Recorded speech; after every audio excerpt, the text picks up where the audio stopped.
I had a student one time, a new student. We were just starting to work together. And this was December about 2 years ago. And we had some interactions. And when we first started working, we were exchanging like the beginning of a coaching relationship, the beginning of working with somebody is really getting to know them and just asking them some questions and getting, checking in, just seeing what they're about, seeing what they believe about themselves, about life, about money, about health, about relationships, just really like taking inventory about what's happening in their mind and body. And whenever I get, whenever I'm going to be in a longer term coaching relationship, it's critical that I get a good accurate inventory so that I know kind of how to help them best. But there was one this guy that I'm thinking of. I sent him a text and we were bantering back and forth in text, and I sent him a text message and I asked him a simple question. Are you willing to fall head over heels? Absolutely head over heels in love with every aspect of yourself. And he sent me back a very, very simple reply. And that answer was, fuck no. Now, today I want to talk about why my business is named Inner Wealth. And I want to talk about what inner wealth really is. So we know what external wealth is. We know what wealth in the world is. And listen, I love money. I love money. Money loves me. I love the opportunities and the experiences that money opens up. I love seeing my bank account increase. I love seeing my net worth increase. I love buying my wife nice things, and I love taking care of my children. We just bought them new cars. I love the process of creating new levels of literally like financial prosperity in this world. So and sometimes when you say prosperity, somebody will say, well, I'm prosperous in a lot of ways, in every way, like I'm full of love. Yeah, but I'm talking about financial prosperity. When I talk about wealth, like financial, I'm talking about financial wealth. Okay. So, and there's financial wealth and then there's internal wealth. And today I want to talk about the correlation between those two. But I want to dive into inner wealth. Now, the reason I would ask somebody if they were willing to fall head over heels, absolutely head over heels in love with every aspect of themselves, is because that is a form of inner wealth. And here's the cool part about this is someone who feels internally wealthy, external wealth expands quickly. External wealth expands naturally. External wealth, real financial wealth in this world, when somebody is truly head over heels, absolutely in love with themselves and trusts themselves, has faith in themselves, believes in themselves, respects themselves, like someone who absolutely has internal wealth will never, ever allow themselves to, to struggle financially. And I want you to really let that one sink in. And I want you to do like a backwards check and think about your bank account right now. Think about your net worth right now. Your net worth is what you own minus what you owe. And your net worth is a reflection of your self-worth. Your net worth is not your self-worth, but your net worth is a reflection of your self-worth. Because the richer you feel inside, the richer you feel about yourself, the wealthier you feel about yourself, the more you accept yourself, the more you embrace yourself, the more you believe in yourself, the more you trust yourself, the more I could just keep going on and on. But the more internally powerful you are, the more financially powerful you'll be in this world. Now, when I was asking my new student if he would be willing to fall head over heels in love with himself, The reason I asked him this is because he came to me because he was struggling financially. And he thought money was going to solve his problems. He thought that if he made more money, it would solve the internal conflict that was raging inside of him. And I easily, naturally, pretty quickly, I flipped the script on new clients, on new students, on new members of my mastermind community, in my workshops. I flip the script and say, listen, you think money is going to solve your internal conflicts, the insecurity that you have, the inadequacy that you feel, the insignificance that you're connected to, those the worries, the doubts, the fears, the beliefs, the shitty money beliefs, like there's not enough to go around. There's, the rich are greedy, rich are evil. You gotta steal money from somebody you gotta take it away from somebody in order for you to have it. That rich people are slimy or that, salespeople are shady. All of these are poor money mindset beliefs. These are all lower and middle class mindset, wealth mindset beliefs. They will keep you broke. And when someone's experiencing some internal conflict, when they don't believe in themselves, when they don't understand money, when they don't understand like how powerful they truly are, when they don't believe in themselves, when they don't love themselves, when they don't respect themselves, when they don't appreciate themselves, they're going to feel internally broke. And of course, it's going to relate and it's going to cause external struggle. Of course. And when someone's struggling externally, oftentimes they think the solution is an external solution. People are looking for, pay attention to how many people are looking for external solutions to internal problems. They don't believe in themselves, so they try to do something in the world to feel secure. They don't believe in themselves. They don't love themselves. They don't respect themselves. They don't appreciate themselves. So they try to find a partner who feels those things for them. They feel internally broke, so they try to stack cash so that they feel wealthy. And maybe some of that, in some cases, some of that works for a very short period of time.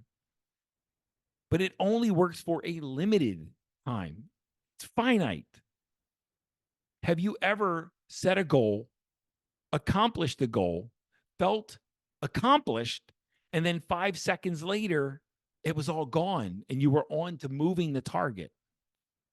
Maybe you set a financial objective for yourself and you achieve that financial objective, and 5 minutes later, that feeling had gone away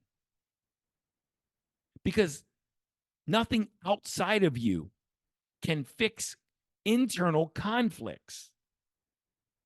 And it's the resolution of internal conflicts that creates inner wealth. And this is why I asked my man, hey, are you willing to fall head over heels in love with yourself? And his response was, fuck no.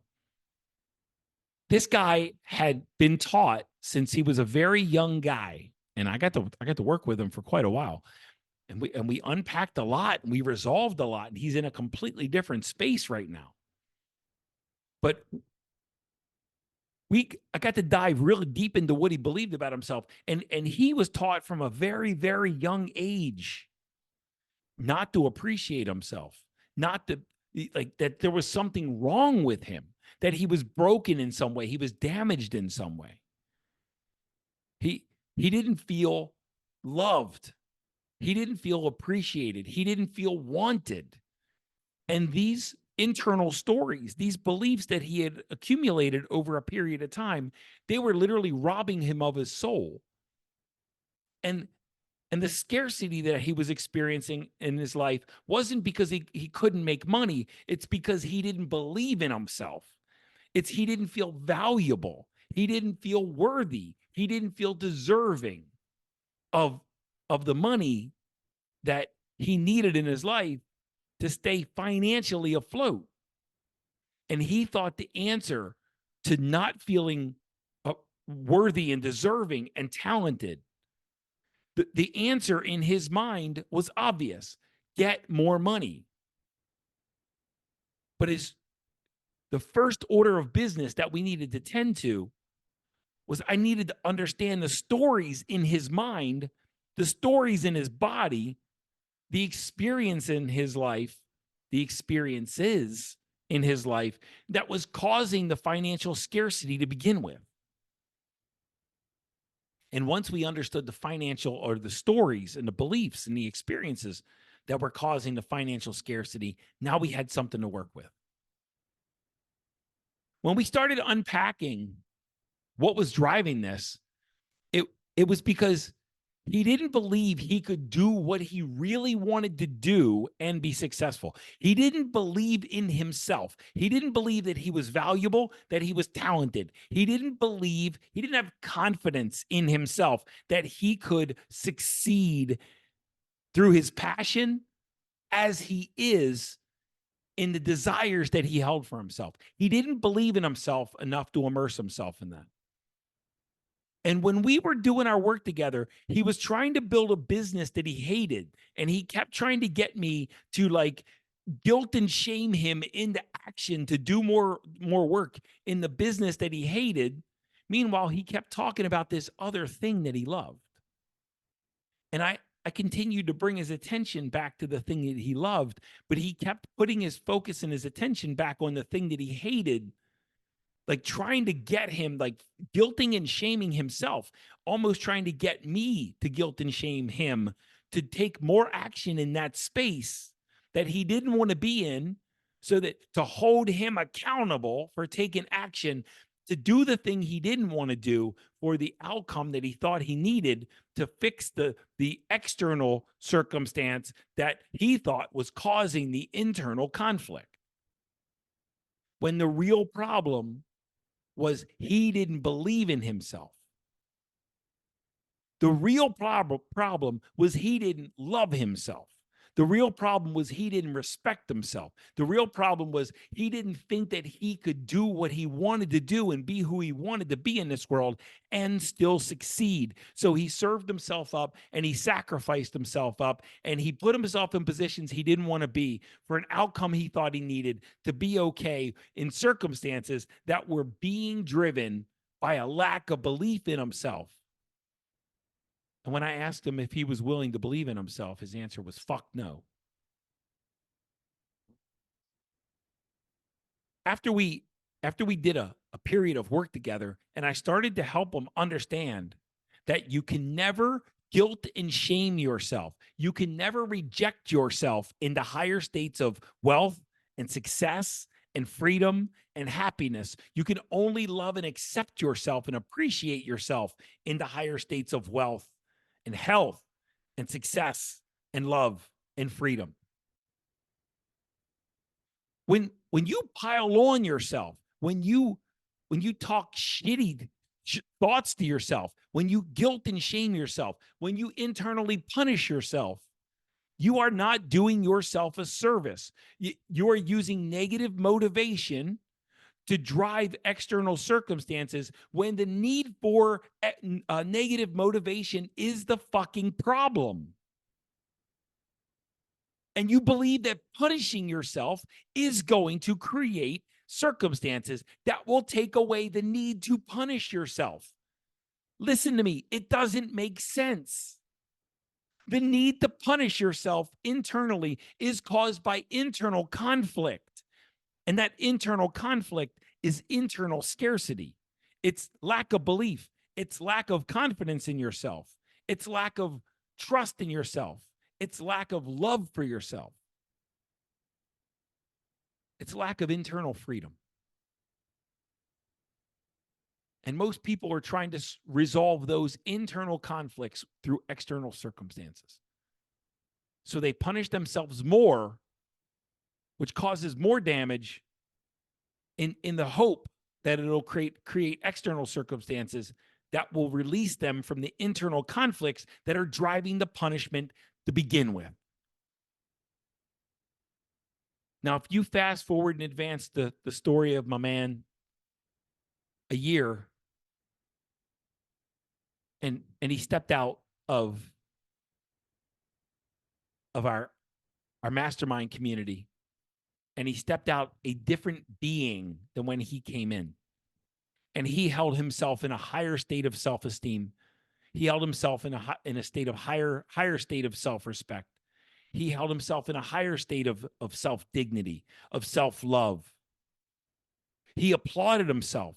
His internal narrative was kinder and gentler and safer. It was less toxic.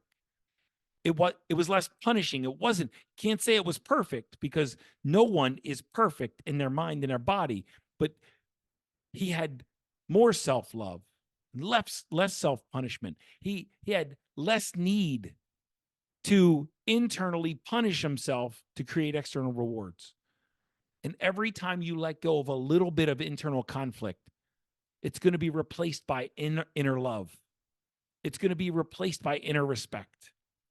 It's going to be replaced by a healthier voice. It's going to be replaced by a kinder, gentler internal environment that's capable of creating higher levels of wealth, success, and happiness, and love, and peace, and prosperity. And it all starts internally.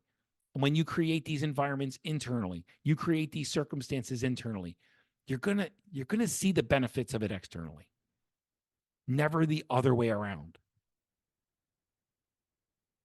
When my man stepped out of our inner wealth mastermind, he was more wealthy inside than he had ever been in his life. And he did step into the industry that he always longed for. He did step into the industry that he dreamt of. He did step into the industry that he had a passion for. And he started crushing it, because that new level of self-belief, that new level of self-confidence, the new level of self-respect and self-trust created results that he never thought was possible. And since then, he's leveled up multiple times. Listen, if you want to know what inner wealth is when what's happening in your mind and body never need to be escaped. Inner wealth is when what's happening in your mind is empowering. When what's happening in your mind is intoxicating. When what's happening in your mind is so inspired, it's so uplifting, it's so abundant, it's so prosperous. What's happening in your mind is so wealthy. It's so fun to be in your mind that you do not need to distract yourself from it. An inner state of wealth, inner wealth, is an internal environment in your mind and in your heart that promotes and creates freedom, that you never need to escape, that you never need to run from, that you never needed to be distracted away from, that you love to sit with, because you don't need to have your focus shifted from what's happening, because there's no internal conflict, and there's no internal struggle, and there's no internal tug of war. There's no inner shame left. There's no guilt left. There's no need for negative motivation anymore. There's only love. There's only room for self-love and self-talk that's empowering and encouraging and inspiring and uplifting. When you feel a sense of inner wealth, when you feel a sense of internal completeness, when you feel a state and you feel inner circumstances of wholeness and authenticity and uniqueness, and you surrender into them, and you realize that you don't need to be anyone different to succeed in this world except yourself. When you accept your talents, you accept your gifts, you accept your uniqueness, you accept your desires, and you utilize all of these for your benefit and for the benefit of the world around you. And you never need to do anything that you don't want to do. You just get to be who you want to be, and the doing becomes natural. When you can sit with yourself in a place of peace and feel the inner wealth that is your birthright, when you can sit with yourself and you have cleared out the internal conflicts, the internal voices, the internal clutter, the internal self-destruction, the internal damage, the internal trauma, when you've cleaned out that shit from you, it'll be replaced with just feelings of joy and peace and love and prosperity. And when you feel these things inside of you, you will never, ever need another cent in your life ever again. And you will never, ever struggle. But I would also invite you to see that in this world, there are a lot of teachers, a lot of gurus, and a lot of coaches, a lot of pretend coaches or wannabe coaches that are absolutely, they say that they have internal freedom, but they're broke as shit. I like to call this woke and broke, because real internal wealth easily creates external wealth, because people want to be around people that are really internally wealthy, and they will pay top dollar to do it. People want to do business with people who are internally wealthy because they don't have commission breath. People want to throw money. They want to exchange value with people that have inner wealth because they feel good to be around. They're not desperate. They're not living from a place of desperation. They're living from a place of inspiration. And you can truly feel someone who is internally wealthy because you automatically feel more peaceful in their presence. You automatically feel more safe and protected in their presence. You automatically feel more authentic in your presence. And you sure as shit feel accepted in their presence. So I ask you, now that I've explained the definition of inner wealth, it's when the inside possesses the inside of you, your mind, your body, the thoughts, the beliefs, the emotions are full of peace, love, joy, prosperity, and abundance. When I describe that to you, does that feel like the experience that you have inside of you? If not, we've got some work to do. Listen, my team at Inner Wealth Global is ready to support and serve. We understand, and we have lived the journey, and we are on the journey of creating even higher levels of inner wealth. And we are also on the journey of creating higher levels of external wealth as well. Because we are, as the police said, we are spirits living in the material world. We are spirit living in the material world. And creating material wealth, material abundance is a joy that we get to experience as spirits in this material world. But don't mistake it. The real work is in cleaning out the garbage, the conflict, the turmoil, the struggle, the pain, the trauma, all the internal conflicts of insecurity, inadequacy, and insignificance that are raging in your mind and your body. And if you're ready to clear that out, we're ready for you. Listen, in the show notes, there's always the video course. There's always the workshops. There's always ways to connect with us and access us. If you're ready for internal wealth, and if you're ready for that inner wealth to create external wealth, just dive in, connect with us. If you're ready for us, we're ready for you. And we'll show up for you. The only question is, will you show up for yourself?